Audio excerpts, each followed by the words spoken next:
What's up, everybody? Welcome back to another great edition of No Love Philly, the podcast dedicated to artists, activists, musicians, comedians, breweries, basically anybody who makes the city of Philadelphia and its surrounding area as awesome as it is. This time around, we catch up with the Bad Tequila Experience. They were performing with Madam West, who you guys heard on our last podcast, and that took place at Tralfamadore. And I just want to say that we're only getting some of the conversation that was recorded, because I accidentally only hit the record button on the Zoom once, and I should have hit it twice, and I noticed it pretty late on, which is a bummer because it was a really great conversation.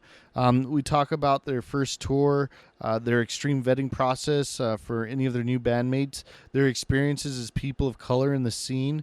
It really is a super engaging conversation. I think it tells you a lot about this band and how much they care about their craft and the tightness and this togetherness that they feel. And it shows in the chemistry they all have with each other. It's an awesome interview. They were super cool people. They've got some great ideas and this strong work ethic. And I encourage you to see them live. Yeah, man. So what I'm going to do real quick is I'm going to break into the show list. I think we have a lot of shows going on here. Let's see what we have. So you have Slinko and McKee's playing on Thursday, June 15th at Sweeney Saloon. You've got Tapes and Tubes playing on Sunday, June 25th at Bourbon and Branch. Then you've got Downtrotter with Sister Munch and Dunning-Kruger at Century on June 22nd. We're supposed to be getting Downtrotter on here really soon, so I'm sure they'll be promoting that show. I'm looking forward to talking with them. And then let's see what else you have. Here we go. June 14th, you have Dolly Spartan's Top Nachos and Lazy Eye. Nope, that one already passed. June 16th, you have this band Outside playing at Pharmacy along with Yinar. And then we already passed that one. So you have a house show with Steady Hands and Spell and Spell. You have Summer Brews. This is being done at Little Italy, and it's being thrown by Home Outgrown Presents. And I think Home Outgrown Presents is doing a lot of shows. Yeah, it looks like June 24th, you have Hello Shark and Turtleneck. July 3rd, you have Steady Hands. July 9th, you have Secret Stuff. I guess these are all going down. It says one says one's going down at the Hilton, and it looks like these are all happening different places. So I'll have to get a better show list for them. But from right now, what we're gonna do is take you on to the Bad Tequila Experience. I hope you enjoy it. Very awesome people, like I say. I can't stress that enough, man. They're doing a lot, and they take it very serious, and I can't wait to see what they do. So without further ado, here they are, the Bad Tequila Experience. Just like any other family, there's always clashing. You're not going to believe this. We haven't been recording. Wow. Well, that's great because I was stuttering, so. That didn't actually, I didn't think man, that sucks. It was getting so good. That's all right. We'll start from here. We can do it again. We can, we don't. Now so, I cannot stutter. I want to, so we'll go, what we'll do is we'll go to some other questions and I'll come back to those. So fucking shit. My bad. So I'm here with the Bad Tequila Experience. We're right outside Tralfamadore. We were just doing a very awesome interview, and then I realized, why am I not seeing the time on this? And then I said, well, that's because I'm not recording. So we were talking about like the culture and people, such a huge group, 5 people, getting people to learn different instruments, getting, this group has been together since high school. When we're on to that, what type of releases do you have so far? I would say that's the one thing that's always been a very tricky part for us. We consider ourselves to an extent perfectionists. We definitely like to practice, recreate again, rearrange, do as much as we could possibly do to a song, almost to a point of exhaustion. Like these songs that we just released on our debut EP, Alpha, about a year ago. We've had for a few years that we've been polishing and going out and playing shows back to back and things like that. So as far as releases, we're definitely going to try to challenge ourselves even more, especially now that we have a full, complete lineup. Try to challenge ourselves even more and try to make as many releases as we possibly can but at the same time let them have their own space, their own air to breathe, and then recollect and regroup the type of music, new direction we're headed towards. Tell me about that direction. What is it? What is the direction in the course that you all would like to take? I would like to hear from each of you. What's the direction and course that each of you would like to see this band go in? So we've typically been like a rock-centric band. We're totally moving towards like a more like soulful, like neo soul is really big in Philadelphia right now. It's definitely like influencing us as a band and with the music we listen to and we create. That's a big one, and our sound is overall maturing. I definitely have to kind of bounce off what Jake was saying. It definitely is a more Philadelphia neo soul sound. We definitely have our roots in a variety of different things. Rock is one of them. Jazz is another one. Latin music is another one. So it's definitely moving towards a very soulful, centric, as well as keeping those specific little dashes of rock spice, Latin spice, jazz spice, kind of incorporate the sounds of our ancestors and the current influence that we have now, for sure. I would definitely say that Jake has been a huge help with the new direction, because I know for a while a lot of us have been feeling sort of stagnant and not exactly sure of where to go. And then when Jake joined the band, he brought an entire different set of influences, because for a lot of our existence, a lot of the band members have listened to very like similar music. We've all sort of like shared things and influenced each other, and so for Jake to come in with like a brand new set of ideas, I think really helped us to push towards a new direction. And I'm definitely grateful to be moving in a direction that I feel suits my vocal range a little better, because rock is hard on the voice. And so I'm super excited about the sort of space that we're moving in, but definitely don't want to lose what we've kind of always found ourselves to be grounded in, which is the reclamation of rock. To kind of piggyback off of what everybody just said, yes, when Jake entered, he brought a whole new just list of ideas and also just influences. Wasker is correct as well. We're trying to get in touch with more of our ancestral sounds, and we're also not abandoning what we started with. The whole idea of us starting as a band was to represent the minorities who like rock music, and we want to give them that outlet through us, because we're all people of color and we're playing rock music. So we don't really want to let that go. But we're also maturing, and we're also kind of getting a more intricate sound as well. And I think altogether, I think we have a pretty cohesive formula coming up with our new songs. I really hate being the last one because I feel like I'm going to repeat myself every time. Like whatever you guys said. I guess I would say the direction we're going in is definitely sticking to the roots. Sticking to the roots of where we started with rock, sticking to the roots of our Latin and African influences. But all I think everyone here could agree is that we still haven't fully discovered where we're going with our sound. Every year it feels we feel like we like new music and we like new things. So, I mean, don't be surprised if the next project doesn't sound like the next one and the next one doesn't sound like the next one, because we're constantly growing, we're constantly listening to new music, and our music changes is always changing. So we like to stick to our roots, though, and that's what always brings us back. But it's constantly changing.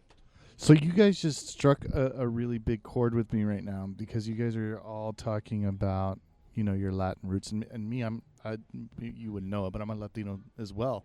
Hey. So has it been difficult for you guys to find gigs, book shows, find bands that fit with your sound, or anything because of those Latin influences? I would want to say, well, first and foremost, I want to point out that this isn't just a Latin band, you know what I mean? I would say this is more a band filled with people of color, you know what I mean? There are Latinos, there are Afro-Latinos, there are black people in this band as well. Nayo herself, she's a black woman. Jake and I are both Afro-Latino. Hector and Kenneth, the same thing, you know what I mean? So we definitely see the world and have different perceptions of where we see ourselves within the scene, within the world, and also different perceptions are seen upon us of what kind of music we bring to the table, what kind of people we represent, what kind of demographic we can reach. It's definitely been hard, just like you were saying. We always get booked with shows that are either bands that are too heavy or too soft. We always get placed in set lists that require people to play Latin jazz tunes for them, or it would be songs for us to play a bunch of cover songs from famous bands and things like that. It's never been a set formula on. We know the demographic you can market to. We know the people that you are pulling in, and we know that you can expand from the normal people of color that just bring more people of color in. You know what I mean?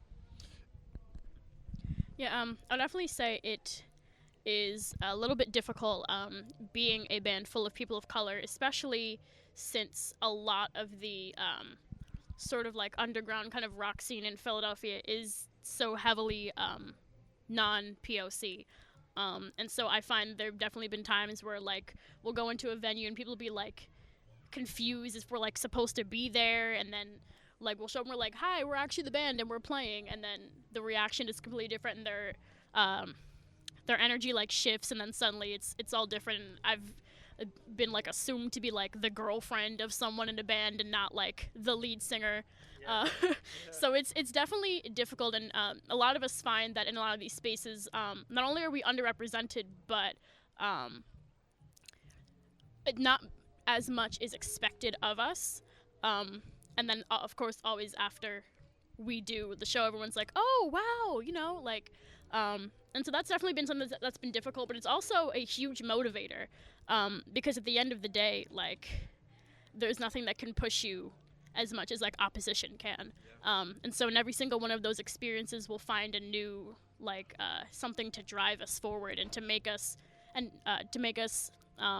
remember what our purpose is and like why it is that we do this. And that always sort of helps to balance all the negative. So, do you guys ever find yourself like somebody's like, "Oh, we want you to play covers, or we want you to do some of this Latin influence"? And you guys are like, "Man, like, no, like." Yeah. Yeah. Like honestly, it's. I mean, you know, the thing about it is that when you're a musician, sometimes those are the gigs that pay. You know what I mean? But we also have to remember who we're doing this for. It's not really just for us. You know what I mean? Initially, it started for very selfish reasons, and the more and more we talk about it, the more and more we get exposed to who are the people we're influencing or who people are looking up to us. We become more and more selfless. You know what I mean? I've had people come up to me. There's been people come up to Hector, for example, when we were in high school, that saw that we were starting a rock band and didn't expect two Latinos to start a rock band and make it actually sound as good, if not better, than our counterparts. You know what I mean? In the scene and things like that.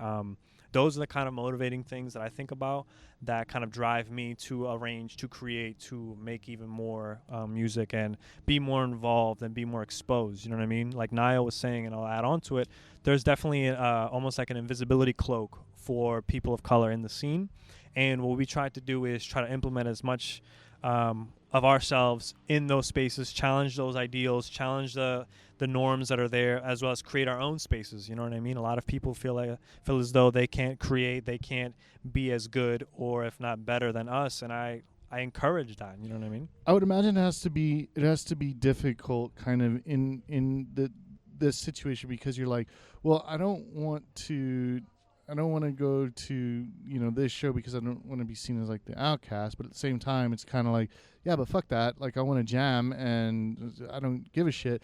But then at the same token, you're like, well, I don't want to just jump on a bill that's nothing but POC because I don't want to get categorized as a band that's only going to perform with, or, and I don't want to speak for you, but like that's only POC, or just to get categorized or pigeonholed into something.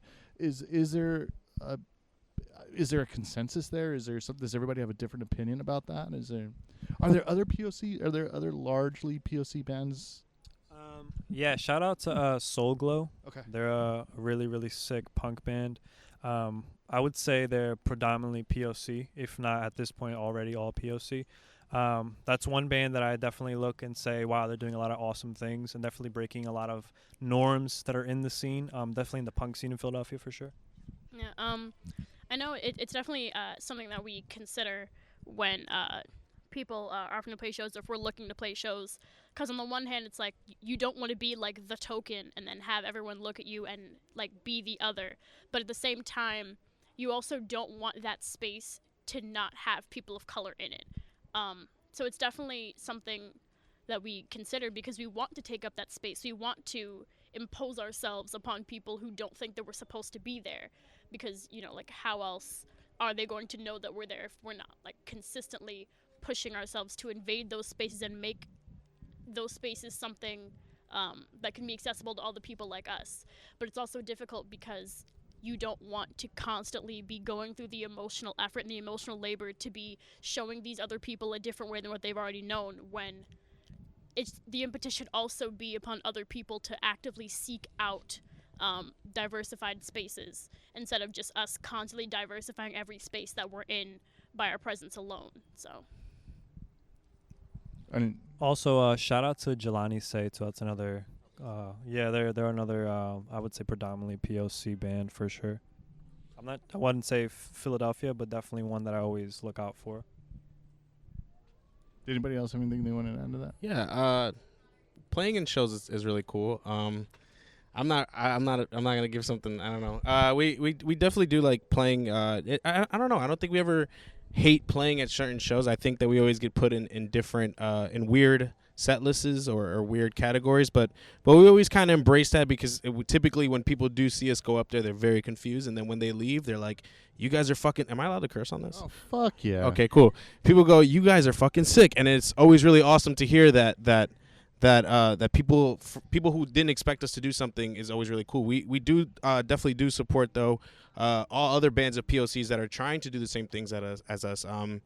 Like I said, we always like playing shows. It really doesn't matter where we end up playing. People end up liking us, and if people don't like us, they end up knowing who we are anyways by the end of it. So it's always really cool. can I also say something that you mentioned? An all like POC set list would be dope as fuck. Yeah, that's actually never happened, but thank you for the idea for sure. Right. Well, I mean, it's probably happened, but not something that we've ever been involved in. Maybe it's But something you could organize. Yeah, true. If not us, or if someone else wants to do it, like that would be sick as fuck. I would be hella down to be in a space where it's just like all POC bands and no like weird white band is trying to touch my hair because get the fuck off my scalp. Like, Yeah. I asked if we were allowed to curse. Now we're all cursing. yeah, right? No, it's all coming out. The wormholes. Yeah, dude, it's all coming out now. So what about touring? Have you guys been doing tours? Yeah, we actually we just wrapped up a summer tour last summer. We just wrapped up a tour last summer. It's been a year. Yeah, it's been a year. We still were wrapping up though. Yeah, You're still recovering. it's still definitely wrapping up. We did it feels like 10, maybe 11 days on the road, a lot of dates, a lot of different places. Pretty much, I would say the mid-Atlantic to like the upper northeast of the United States. We played places like in Rhode Island, in New York, Philadelphia, D.C. The list goes on. And in those places, we definitely got a lot of love, which was very surprising. It felt like kind of last minute, even though we planned it in advance. It felt kind of like marketed and pushed last minute, but some people showed out and supported, and they're still in contact with us today, which is really, really cool. So what was that experience like? That 10 to 11 day tour? It was definitely did you guys rent a van? Yeah, we did. Yeah, we rented a van Illegally. yeah, Awesome. Yeah. Thanks. Fuck yeah. Thanks. the van was legal. The situation and the setup was not legal. All right, so this is what nobody wants to say. So we bought a van with no chairs in it, no seats in it at all. What we did was we set up a rug. We put all our instruments in. Everyone brought a pillow and a blanket, and then everyone who, I guess, like me and Wasker were the designated drivers for most of the trip, and everyone else just kind of laid in the back and hung out, and just kind of we would all talk and we would joke around for like hours. Everyone would try to get some sleep. We stayed in crazy places. Here's a really good story. Here's a really good story of tour. One of the final nights of tour, we ended up playing a show all the way up in around Massachusetts area, and we needed a place to stay, and a friend of ours let us stay at her house, and she actually hosts her own shows, and we slept while there was a party happening like we slept in the living room and the party's happening like all around us as we're sleeping in the living room. And I think Jake slept on an actual seat of a car that was put there, and he just slept sitting up the whole way. So like that was a good time. He doesn't look like it's a good time. He said, Right. No, but honestly, I think he wanted to grab the mic. I thought these motherfuckers going to get my nerves before, but spending a whole section of time. I mean, I love y'all, I do, but there was a certain period of time where I did not like any one of you. No, I agreed. I needed a break after that tour. And Like y'all needed just showers. just like a week away from you guys. That was good. I love everyone, so it doesn't matter. We needed a week from Kenneth too. So a funny story about the whole sleeping on a car seat thing. So it looked like it came out of a van. So it sat about 2 people, right? Can we take this? So I'm sitting on one side. I had to sleep sitting up, you know what I mean? And the designated photographer for the band, our buddy Chris, he is sleeping next to me. So about 2 hours into our very short night of sleep, he falls asleep on me. And I just have to kind of like sit there for like, the next 3 hours.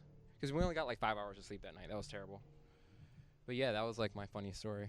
So it wasn't as cool as they made it out to be. No, it was. I would never do that again if I could help it. I would definitely do that again. That was a lot of fun, guys. We're gonna do another tour over the summer, so be ready for that. Are you really going to do that? I wouldn't say over this summer. I think Hector might have gotten a little exaggerated, and a little excited. Don't you? I know. We're definitely right now in the process of wrapping up potential new EP, if not full length. We're going to try to flesh that out, hopefully by the end of the year, maybe do some recording the beginning of the next year. And then if all ends well, we could be looking at maybe a release mid-spring, maybe tour next summer. So I want to ask a very honest question, man. And Yeah, it's what's something up, dude? just speaking with you guys, and it's a brutal, honest. It's an observation. It's a question that I have. Do you think that you guys at all are so focused and so like thoughtful and mindful of the process and the craft of the recording and getting the music straight that at all that you could be discounting yourselves by not focusing on other areas like touring constantly? Yeah, no, that's actually, I'm glad you pointed that out. That's definitely one thing that we've definitely tried to set a goal for ourselves to work past.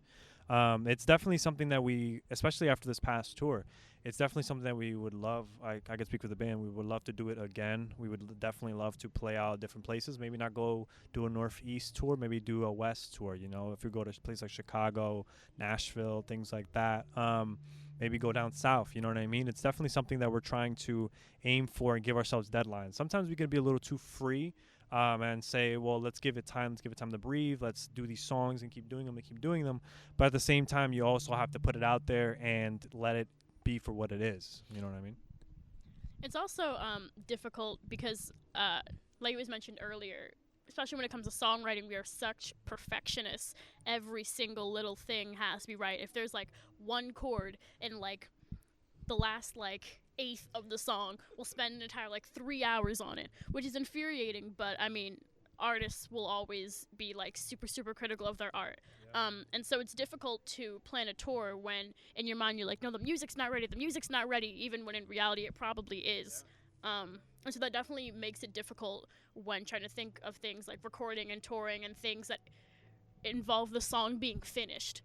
So that's definitely something that we're trying to work on moving forward. Yeah. So, and I get that. Like, I totally, and I'm not a part of your band. I'm not in the craft. I don't know. I'm not a musician, so I probably, quite honestly, have no right to say. But it's just that one of the things that I'm doing, just I guess as an artist, right, as somebody who's producing content like a podcast, is one of the things that that I think about a lot is, and I'm critical too. I'm like, fuck, this isn't right or that isn't right. But one of the things that has helped me like be able to get this done is that, man, sometimes not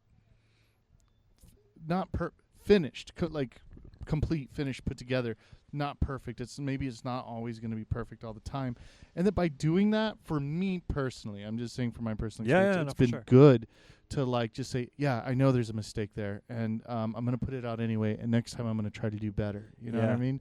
But I think you guys are awesome people. I mean, I think that you guys have this like really killer groove going on, and I would love for it to get out in other spaces. But with that being said, we're so lucky because we live here in the Northeast, right? Yeah. And we live in Philadelphia, and Baltimore's a couple hours away. Yeah, yeah, DC's a couple hours away. New York's a couple hours away. So maybe not a tour, but do you guys ever get out of the city and perform out there? Oh, yeah. Oh, okay. Well, then Yeah. shut me the fuck up. Nah, How come nah, nobody nah. said, "Hey, shut up"? Nah, Go for it. Definitely. What's been your experiences out there like that? We've And played- when do you guys do? We've played DC a couple times. We've definitely played New York once or twice. We played a couple little dive bars there. The experiences over there, I mean, honestly, the thing about like going out of your home, it sometimes feels a little more personally speaking, it feels a little more liberating because you have people there that aren't aware of who you are, and you're almost like a unicorn. You're only there for a certain amount of time. You are probably not going to be seen again, and they just want to appreciate you, acknowledge you, and then take that experience and then tell all their friends, and then maybe one day they'll be lucky enough to run into another Bad Tequila Experience show or things like that. What an awesome! That is a super awesome feeling. That's something I'm never ever gonna feel, right? So that's such a cool feeling. By the way, where did the Bad Tequila Experience come from? What I mean, And when is it leaving?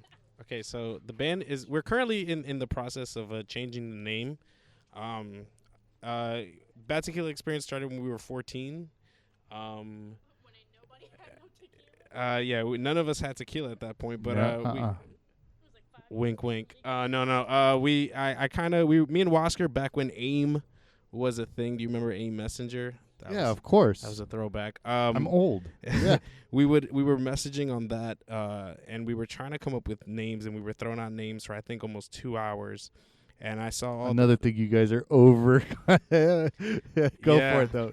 I can't Yeah. wait to see. We are 5 so years. we You are guys so are gonna have a new over name. we are so over analytical. I feel sometimes, but that's what makes us. I think that's what cool. makes you guys work. I And- don't think and- you guys are gonna ever do it No, any other way. I at think all. that us not being simple sometimes actually works, and it's really funny because our parents always stress it to us to be more simple with things, and we for some reason we are not there yet. I don't know what it is, but back to the name, I kind of saw like all the words together, and I just kind of said Bad Tequila Experience, and then Wasker was really into progressive bands at that time, and a lot of progressive bands have the word "the" in front of them, so Wasker was like, "Oh, dude, you know what this is missing?" And I'm like, "What? The Bad Tequila Experience." I'm like, "Oh, yeah, dude, you know what? You're right. That's what it's missing." And ever since then, the name just kind of stuck, and we just kind of stuck it. But we are in the process. Like we said, we are maturing, and we're trying to go through new phases. So the name is currently being changed. So, yeah, there you go. So are you guys fans of the Mars Volta? Okay. Dude, I don't even know why you asked that. That's like, Well, they're Oscar's from- obsessed with them. Yeah. Oh, Oscar well, Omar actually met him. Rodriguez is from my hometown of El Paso, Texas. Wow, that's awesome. I got to interview Jim Ward, who is in at the Oh, drive-in. Yeah, I just saw them Um, live when they came to Philly. Okay, did you? Yeah, yeah. With Sparta, or who did you see? I'm sorry, Um, let me answer. At the drive-in did their reunion. Yeah, dude. But Jim, I don't think was on that. No, he Nope, wasn't. Unfortunately, yeah, that sucked. Jim owns a bar, a venue out there called Tricky Falls in El Okay. Paso, Texas. pretty But go dope. ahead, go for it. I'm sorry. Yeah, no. Definitely, that was one of the bands that were like early influences for us at the drive-in, the Mars Volta, Coheed and Cambria. You know what I mean? Like those kind of bands. And then, like we were saying, like we kind of drifted apart from trying to make those complicated narratives they always made, into being a little more ourselves, being more true to who we are and reflective of the times that we are living in, as well as the people who we are living around and we represent. So right now we're having a couple names in mind. We're still debating, still going back and forth, asking our fans. You know what I mean? That's one thing that we haven't done before. Fans, friends, family, asking everyone and saying, what do you think about these names? What would you see us sticking with? What works, what doesn't? That's something that we kind of were so hypercritical of not letting people do, getting into our creative space. And then once we started reaching out. And I just did that. My bad. No, it's fine. We need it. No, definitely. Sometimes you need that like second opinion to say, hey, listen, you're in your head too much. Someone This- else said an echo chamber. Yeah, no, seriously, like you don't have to stay in this echo chamber. You're in your head too much. This is what sounds cool. I mean, the rest of us think this way, and then you sometimes like, oh wait, yeah, I was acting really silly. Like this is cool. You know what I mean? So I know that you are, and I saw in a couple forums that you are trying to organize a festival as well. Yes. Well, so here's the thing. So about 2 years ago, Hector, all of us really collectively were saying, yo, why don't we just have a big show in our backyard? It ended up being our first fest, Philly Wave Fest. It was kind of very DIY. We built the stage. We had a couple acts show up. We had a little bit of food and alcohol for everyone. The second year around, we had a bigger turnout, some vendors, some people coming through, and definitely just jamming out from all over. We had Jelani Say come from Connecticut. We had a couple other locals and things like that. The bill was definitely diverse. Please don't cover it. So one of the things that I love about this podcast in general and doing this is that I love being out here on the street like this. I love that we saw police officers driving by. I love that there are people hugging right here. I love that we can hear the music in the background. Yeah. To me, it's just absolutely authentic. I'm getting goosebumps right now just Yeah, talking yeah. about it. But I love that authenticity. Okay. I don't. I was talking about this earlier in the other podcast. Is that I'm sure one day. I hope to do this for the rest of my life. Yeah. Probably as you guys want to be musicians, No, for right? sure. So, and one day maybe I will have a studio, but for right now, I'm just really enjoying like being able to be in the street and being able to like hear these sounds and smell these things and, Yeah. and feel that. So, that just saying that now and just for any other guest that ever is listening to this, don't cover the mic. Let's hear that. There's No, for something sure. that's happening and that's part of this whole experience, Cool. and I'm yeah. in love with it. Okay, so tell me more about Wavefest. Is it looking like it's going to happen again this year? It's definitely looking like it could be a possibility. We are looking for a nice location right now. Our old location, 2 years running, did get exhausted. So we're definitely looking for a space. It could be a house. It could be a venue. It could be someone's backyard. Whatever the case may be, we're definitely just looking for the whole point of the fest, Philly Wave Fest, is really to point out, put a spotlight on artists from Philly that are doing amazing things that sometimes they don't get placed in other festivals that might be a little bigger or whatever the case may be. Sometimes Philadelphia gets snubbed because we're so close to New York, because we're so close to DC, because we're so close to Boston, for example, that we get snubbed on what talent that resides in the city. I always loved a lot of acts that came out of Philly, whether it be local like Soul Glow, or whether it be big names like The Roots. I always enjoyed the Philadelphia Boys to sound. Men. You can never forget Boys No, to Men. of course. And those acts never really get showcased, so I thought it would be an awesome idea to have Philly artists working with other Philly artists, or even out-of-town artists working with Philly artists. Hypothetically speaking, let's say there's a New York rapper that wants to come down and perform. We would try to set him up with a Philly band so he can have a live sound, but at the same time, it'll be a collaborative feeling for spotlighting the Philly band that's also there, as well as the New York rapper. So it's definitely very Philly centric. We tried to make it as easy for the artist as it is. Sometimes it might be a little stressful, but we're definitely trying to make it happen this year as well. Trying to make it bigger and better, So for anybody that's listening that may have access to a venue or something like that that would allow it to go on, you'd like to speak to them? Yeah, no, for So sure. if anybody's listening and has a spot that they can do Philly Wave Fest this year, Any time this let's- summer, let's make try it to happen. see what we can do to make it happen. And summer's right around the corner. Yeah, I know. So if you were looking at August though, right? Is that I was right? definitely looking at You August. definitely held that out for a Yeah, while, man. definitely looking at August. I mean, definitely whatever works for our demographic. Anytime that's before school, usually our peeps are going into school or going to be working full times. Definitely something to kind of end off the summer. It's always like a cap off the summer kind of show. So it's definitely something we try to organize and make happen. All right, man. So people want to get a hold of you. How do they do that? Oh, definitely. You can follow us on Facebook, Instagram, Twitter. We're definitely on all those social media sites. For now, it's At the Bad Tequila yeah. Experience. Yeah, definitely. And even then, like you'll definitely catch us announcing a new name change and definitely making up to date statuses or whatever the case may be, so everyone's aware of what's going on with us. Well, I think you all are super awesome. I love how tight-knit that you are. I really do. I'm super thankful that you guys took time out to speak with me. Thank you. I really appreciate it, and I look forward to seeing you guys doing a lot more sets. And if you need any help with that Philly Wave thing, if I can do anything to help you bring that to fruition or help promote it, I'm more than happy to do that. Yeah, definitely. Thank you. All right. Say again? Yeah, go for it. Yeah, we cut that out. Why don't we go back to names and instruments? I told you we'd rewind Go right this. back full circle. So my name is Wasker Paulino, and I play lead guitar for the Bad Tequila Experience. My name is Jacob Wright, and I play the bass.